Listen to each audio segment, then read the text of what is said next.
Hello everybody, in this video I'm going to show you how to fix this annoying error on Windows 11. It's very easy to fix. There are two different methods, so try not to skip any steps.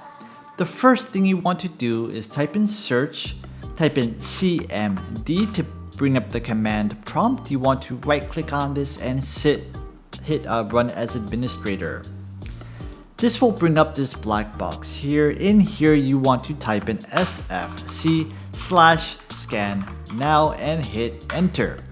What this is doing, this is scanning your Windows installation files for any kind of corrupt files, and it is replacing them automatically. This is exactly what you want. This will take a couple of minutes to finish, but once it is done, you want to reboot your PC and try the program that you are having an error in and see if that fixed your issue. Now, if it didn't fix the issue, you can move on to step number 2. So I'm gonna put a URL to the website here, but it will bring you to this website. It's a Visual C++ runtime. This is great. You want to download on this, and then once you have downloaded it, you're gonna get a zip file like this.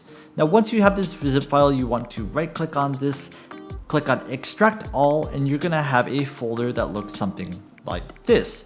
Now you want to click on the install_all.bat file. So this will install all of these one by one, which is exactly what you want. Now this should fix your issue. If it did, leave the video a like and please subscribe. If it didn't, leave the video a comment and I will do my best to get back to you.